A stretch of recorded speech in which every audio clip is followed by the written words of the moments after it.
Subscribe பண்ணுங்க. அப்படியே பக்கத்துல இருக்க பெல் ஐகானையும் பிரஸ் பண்ணுங்க. இன்றைய வீடியோவில் மீன ராசிக்காரர்களுக்கு குரு, சனி, ராகு, கேது, அதாவது இந்த 4 கிரக பயிற்சினால வாழ்க்கையில என்னென்ன மாற்றங்கள், என்னென்ன அதிர்ஷ்டங்கள், என்னென்ன யோகங்கள் கிடைக்க போகிறது என்பதை பற்றி தான் இன்றைய வீடியோவில் நாம் பார்க்க இருக்கிறோம். பாருங்க, மீன ராசிக்காரர்களுக்கெல்லாம் தற்போது சனி பகவான் ராசிக்குள்ளே சஞ்சாரம் செய்து கொண்டிருக்கிறார். 2027 ஜூன் வரையும் ராசிக்குள்ள சனி பகவான் சஞ்சாரம் செய்வார். அதே போல மே மாசம் 18ஆம் தேதிக்கு பிறகு ராசியை விட்டு ராகு பகவான் விலகி, ராகு பகவான் ராசிக்கு 12ஆம் இடத்திலையும் கேது பகவான் 6ஆம் இடத்திலையும் அமர இருக்கிறார்கள். அதே போல மே மாசம் 14 தேதிக்கு அப்புறம் பாருங்க, குரு பகவான் ராசிக்கு 4ஆம் இடத்திலே அமர இருக்கிறார். அப்ப கோச்சாரங்கள் பாருங்க மீன ராசிக்காரர்களுக்கு வலுப்பெறுகிறது. எப்படி வலுப்பெறுகிறது அப்படின்னு பாத்தீங்கன்னா, ராகு பகவான் ராசியை விட்டு விலகுகிறார், அது ஒரு பெரிய அதிர்ஷ்டம். அதே போல கிட்டத்தட்ட ஒரு வருஷமா 3ஆம் இடத்துல இருந்த குரு பகவான் 4ஆம் இடத்துக்கு போறார். பொதுவா கோச்சாரத்துல குரு பகவானுக்கு 3ஆம் இடம் மட்டும்தான் சரியில்லாத இடம். 12 ராசியில 3ஆம் இடத்துல மட்டும்தான் குரு பகவான் கெடுபங்களை செய்வார். அப்ப கிட்டத்தட்ட ஒரு வருஷமா உங்களுக்கு 3ஆம் இடத்துல குரு இருந்தது மிகப்பெரிய ஒரு கஷ்டத்தை கொடுத்திருக்கும், வாழ்க்கையில தோல்வியை கொடுத்திருக்கும், உத்தியோக இழப்பை கொடுத்திருக்கும். அந்த குரு பகவான் மாறுகிறார் 4ஆம் இடத்திற்கு, அது ஒரு பெரிய அதிர்ஷ்டம். அப்ப மீனராசிக்காரர்களுக்கு கோச்சாரம் வலுப்பெறுகிறது, அதனால இனிமேல் அதிர்ஷ்டத்தை பார்க்க முடியும். சரி, எந்த அளவுக்கு நீங்கள் அதிர்ஷ்டத்தை பார்க்க முடியும் அப்படிங்கிறத பத்தி தான் இந்திய வீடியோவில் நாம் பார்க்க இருக்கிறோம். மீனம்ங்கிறது காலபுருஷ தத்துவத்துல 12வது ராசி. இந்த ராசிக்கு அதிபதி குரு பகவான். மீன ராசிக்குள்ள பூரட்டாதி நட்சத்திரம் 4ஆம் பாதம், உத்திரட்டாதி நட்சத்திரம் 4 பாதங்களும், ரேவதி நட்சத்திரம் 4 பாதங்களும் இந்த ராசிக்குள்ள வரும். பொதுவா மீன ராசிக்காரர்கள் அன்புக்கு அடிபணிவார்கள், ஆணவத்திற்கு அடிபடிய மாட்டார்கள். அதே போல இசை, நடனம், நாட்டியம் இதெல்லாம் அதிக ஆர்வம் உடையவர்கள் மீன ராசிக்காரர்கள். வெளிநாடு யோகம் உடையவர்கள். அதே போல எந்த ஒரு விஷயத்தையும் பெரிதுபடுத்த மாட்டார்கள் இந்த ராசிக்காரர்கள். பொதுவா மீன ராசிக்காரர்கள் ராசிக்கு அதிபதி குருங்கிறதுனால தர்மசீலர்கள், தெய்வ நம்பிக்கை அதிகம் உடையவர்கள், பெரியவர்களை மதிக்கக்கூடியவர்கள். அதே போல அடுத்தவர்களுக்கு ஆலோசனை சொல்லக்கூடியவர்கள். இதெல்லாம் பாருங்க மீன ராசிக்காரர்கள். என்ன சொல்ல போனா, மீனங்கிறது காலபுருஷனுக்கு விரைய ராசி, 12வது ராசிங்கிறதுனால கொஞ்சம் மீன ராசிக்காரர்கள் செலவுக்காரர்களாக இருப்பார்கள். மற்றபடி பாருங்க, மீன ராசி என்னைக்கும் ஒரு அதிர்ஷ்டத்தை பெறக்கூடிய ராசியாக இருக்கும்.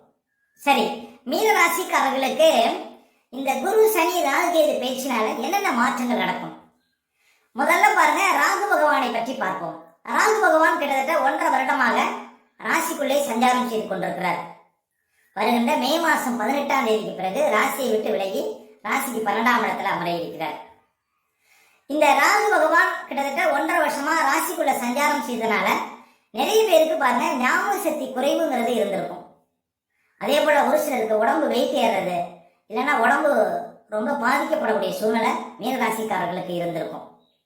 அதே போல முக்கியமா ஏமாற்றம்ங்கிறது இருந்திருக்கும். ஒரு சிலர் லட்சக்கணக்கில், கோடிக்கணக்கில் ஏமாறக்கூடிய சூழ்நிலையை கொடுத்திருக்கும் மீன ராசிக்காரர்களுக்கு 1.5 வருஷமா ராசிக்குள்ள ராகு பகவான் சஞ்சாரம் செய்தனால. இன்னும் சொல்ல போனா, யாரோ நமக்கு செய்வன வச்ச மாதிரி இருந்திருக்கும் மீன ராசிக்காரர்களுக்கு. ஒரு திக்கு தெரியாத காட்டுல விட்ட மாதிரி இருந்திருப்பாங்க மீன ராசிக்காரர்களுக்கு இந்த ராசிக்குள்ள ராகு சஞ்சாரம் செய்தனால. வருகின்ற மே மாசம் 18ஆம் தேதி வரையும் பூரட்டாதி நட்சத்திரம் 4ஆம் பாதத்துல ராகு பயணிக்கிறார். அப்ப வருகின்ற மே மாசம் 18ஆம் தேதி வரையும் பூரட்டாதி நட்சத்திரம் 4ஆம் பாதத்துல பிறந்த மீன ராசிக்காரர்கள் கவனமாக இருக்க வேண்டும். அப்ப ராகு பகவான் ராசிக்குள்ள சஞ்சாரம் செய்த காலங்கள் பாருங்க ஒரு மோசமான காலங்கள். வாழ்க்கையில இழப்பு, ஏமாற்றம் இதுதான் நிறைய இருந்திருக்கும். படிக்கக்கூடிய மாணவ மாணவிகள்லாம் பாருங்க மதிப்பெண் பெற முடியாத சூழ்நிலையை பார்த்திருப்பீங்க. அதே போல வயதானவர்களுக்கெல்லாம் உடல் ரீதியா நிறைய பிரச்சனைகள்ங்கிறது இருந்திருக்கும் ராசிக்குள்ள ராகு சஞ்சாரம் செய்தனால. ஒரு சிலருக்கு பேராசை ஏற்பட்டு அதன் மூலம் நிறைய இழப்புகள்ங்கிறது இருந்திருக்கும் அப்படின்னு சொல்லலாம் மீன ராசிக்காரர்களுக்கு ராசிக்குள்ள ராகு சஞ்சாரம் செய்தனால. அவர் வருகின்ற மே மாசம் 18ஆம் தேதி ராசியை விட்டு விலகுகிறார். இதுவே ஒரு பெரிய அதிர்ஷ்டம். இனிமேல் உங்களுக்கு ஏமாற்றம், இழப்புகள், உடல்நிலை பாதிப்புகள்ங்கிறது அதிகமாக இருக்காது. அதே போல ராகு பகவான் பாருங்க ராசியை விட்டு விலகி ராசிக்கு 12ஆம் இடத்திற்கு செல்வதே மிகப்பெரிய அதிர்ஷ்டங்க. கிட்டத்தட்ட 1.5 வருஷமா ராசிக்குள்ள ராகு நின்றதுனால நிறைய ஏமாற்றங்கள், வாழ்க்கையில இழப்புகள், வாழ்க்கையில தோல்விகள் நிறைய பார்த்திருப்பீங்க. அந்த நிலையெல்லாம் மாற இருக்கிறது. இனிமேல் மீனராசிக்காரர்களுக்கு பெரும் இழப்புகள்ங்கிறது வராது. அதே போல கேது பகவான் 7ஆம் இடத்துல அமர்ந்து நிறைய பேருக்கு காதல் தோல்வி, பிரயாண தடை, வெளிநாடு சார்ந்த தடை, தொழில் பார்ட்னருக்குள்ள பிரச்சனை, என்ன சொல்ல போனா கணவன் மனைவி பிரியக்கூடிய சூழ்நிலை இதெல்லாம் கொடுத்திருக்கும். அந்த கேது பகவானும் வருகின்ற மே மாசம் 18 தேதிக்கு அப்புறம் 6ஆம் இடத்துல அமர இருக்கிறார். கேது 6ஆம் இடத்துல சஞ்சாரம் செய்யக்கூடிய அந்த 1.5 வருஷமும் உங்களுக்கு கடன் பிரச்சனைங்கிறது சுத்தமா இருக்காது, நோய் சார்ந்த பிரச்சனை இருக்காது, வழக்கு சார்ந்த பிரச்சனை இருக்காதுங்க. கேது எல்லா கிரகத்தை விட வலிமையான கிரகம். அவர் 6ஆம் இடத்துல சஞ்சாரம் செய்ய போது மிகப்பெரிய அதிர்ஷ்டம் மீனராசிக்காரர்களுக்கு. அதே போல மீனராசிக்காரர்களுக்கு பாருங்க, குரு பகவான் கிட்டத்தட்ட 1 வருஷமா 3ஆம் இடத்திலே சஞ்சாரம் செய்து கொண்டிருக்கிறார். மீனராசிக்காரர்களுக்கு அதிபதியாகவும் 10ஆம் அதிபதியாகவும் வரக்கூடியவர் குரு பகவான். அவர் 3ஆம் இடத்துல சஞ்சாரம் செய்தார் 1 வருஷமா. பொதுவா குரு பகவானுக்கு 3ஆம் இடம் தான் சிறப்பில்லாத இடம். 3ஆம் இடத்துல குரு சஞ்சாரம் செய்யும் போது பாருங்க, நிறைய பேருக்கு மனம் சார்ந்த பிரச்சனைகள், அதே போல மனக்குழப்பம், என்ன சொல்ல போனா மனசுல தைரியம் குறையிறது. அதே போல 10ஆம் அதிபதி 3ஆம் இடத்துல சஞ்சாரம் செய்வதனால அண்ணன் தம்பிக்குள்ள பிரச்சனை, உத்தியோக இழப்பு, டீப்ரமோட் ஆவறது, அதே போல உடல் ரீதியா பிரச்சனை, மன ரீதியா பிரச்சனை, இதெல்லாம் நிறைய கொடுத்திருக்கும். முக்கியமா உத்தியோகம் வியாபாரத்துல நிறைய சரிவுகள் ஏற்பட்டிருக்கும் மீன ராசிக்காரர்களுக்கு. பணப்புழக்கம் இல்லாத நிலை இதெல்லாம் பார்த்திருப்பீங்க. அப்ப மீன ராசிக்காரர்களுக்கு குரு 4ஆம் இடத்துக்கு போறார். வருகின்ற மே மாசம் 14 தேதிக்கு அப்புறம் குரு பகவான் 4ஆம் இடத்துல அமர போறார். இதுதான் மிகப்பெரிய சிறப்புங்க. அப்ப மீனராசிக்காரர்களுக்கு இந்த ராகுகேது பயிற்சி, குரு பயிற்சி இதெல்லாம் மிகப்பெரிய அதிர்ஷ்டத்தை கொடுக்க இருக்கிறது. இப்ப குரு பகவான் 4ஆம் இடத்துக்கு போறார். குரு 4ஆம் இடத்துக்கு போனா சொத்து வகையில அதிர்ஷ்டம் ஏற்படும். புதுசா இடம் வாங்குறது, வீடு கட்டுறது, கார் வாங்குறது, போர் போடுறது, இது போன்ற செலவுகளை செய்யலாம். அதே போல குரு 4ஆம் இடத்துக்கு போகும்போது நீண்டகால சொத்து பிரச்சனைகளுக்கு தீர்வு கிடைக்கும். அதே போல புது வேலை கிடைக்கும். எப்படி புது வேலை கிடைக்கும் அப்படின்னு பாத்தீங்கன்னா, குரு பகவான் நேரடியா 10ஆம் இடத்தை பார்ப்பார். அப்ப உத்தியோகம் சார்ந்த விஷயத்துல, தொழில் சார்ந்த விஷயத்துல இருக்கிற பிரச்சனைகளுக்கு தீர்வு கிடைக்க போகிறது மீனராசிக்காரர்களுக்கு. அப்ப மீனராசிக்காரர்களுக்கு குரு 4ஆம் இடத்திற்கு செல்வதும் மிகப்பெரிய அதிர்ஷ்டம். அப்ப உத்தியோகத்துல ஒரு நல்ல மாற்றத்தை, நல்ல ஒரு முன்னேற்றத்தை பார்க்க போறீங்க மீனராசிக்காரர்கள் வருகின்ற குரு பயிற்சிக்கு பிறகு. என்ன ஒரு விஷயம்னா, குரு 4ஆம் இடத்துல சஞ்சாரம் செய்யும் போது வயதான தாய் இருந்தாங்கன்னா அவங்களுக்கு கொஞ்சம் ஆகாது. வருகின்ற மே மாசம் 14 தேதிக்கு அப்புறம் 1 வருஷத்துக்குள்ள தாயாருக்கு கொஞ்சம் சிரமங்களை கொடுக்கும். மற்றபடி பாருங்க, ராசியை விட்டு ராகு 12ஆம் இடத்திற்கு செல்வது சிறப்பு, குரு பகவான் 4ஆம் இடத்திற்கு செல்வதும் மிகப்பெரிய அதிர்ஷ்டம். அப்ப மீனராசிக்காரர்களுக்கு கோச்சாரம் வலுப்பெறுகிறது. மீனராசிக்காரர்களுக்கு இனிமேல் அதிர்ஷ்டங்கள் தேடி வரும். அதே போல பாருங்க, மீனராசிக்காரர்களுக்கு எல்லாம் தற்போது சனி பகவான் ராசிக்குள்ள ஜென்ம சனியாக சஞ்சாரம் செய்து கொண்டிருக்கிறார். கிட்டத்தட்ட ஒரு 2 வருடத்துக்கு மேலாக 12ஆம் இடத்துல இருந்தார். நிறைய செலவுகளை பார்த்திருப்பீங்க மீனராசிக்காரர்கள்.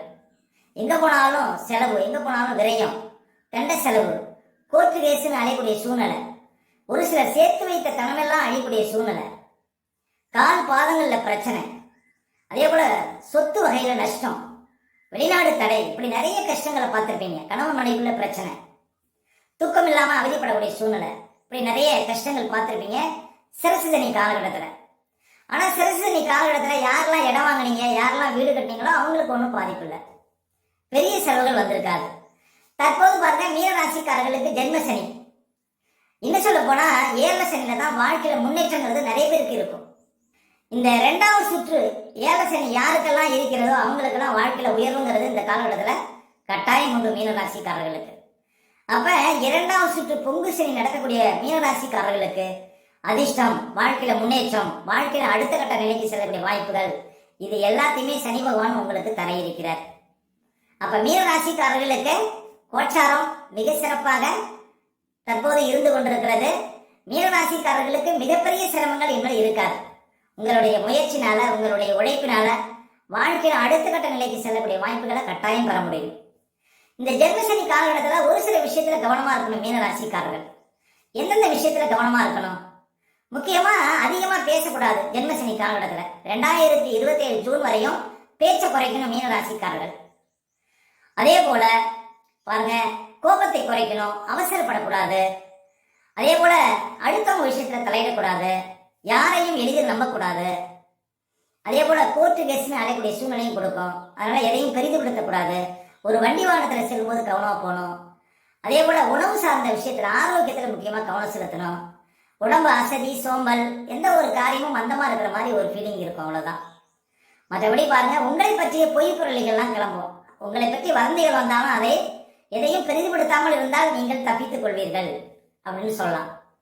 உங்களை பற்றிய வதந்திகள் அதை பெரிதுபடுத்தினீங்கன்னா பாருங்க பிரச்சனை பெருசாகும்.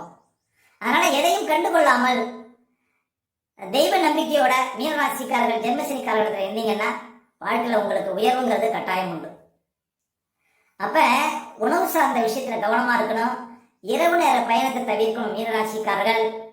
அதே போல உழைப்பின் மேல பாருங்க கவனம் செலுத்தணும். இதெல்லாம் இருந்தீங்கன்னா உங்களுக்கு எந்த பிரச்சனையும் வராது. நிறைய எதிரிகள் தொல்லலாம் வர மாதிரி தெரியும். எங்க போனாலும் போட்டி, எங்க போனாலும் பொறாமை, இதெல்லாம் இருக்கும். இன்னும் சொல்ல போனா ஜென்மசனி காலகட்டத்துல நிறைய பேருக்கு அனுபவங்கிறது நிறைய கிடைக்கும். இந்த உலகத்தை பற்றி, உங்களை பற்றி, உங்களை சுற்றி இருக்கக்கூடியவங்களை பற்றி, உங்களுடைய சொந்தக்காரர்களை பற்றி, அதாவது தெல்ல தெளிவாக நீங்கள் தெரிந்து கொள்ளக்கூடிய ஒரு யோகத்தை கொடுக்கும், ஒரு பாக்கியத்தை கொடுக்கும். சனி பகவான் நீதிமான். அப்ப நிறைய அனுபவ பாடத்தை கொடுப்பார்.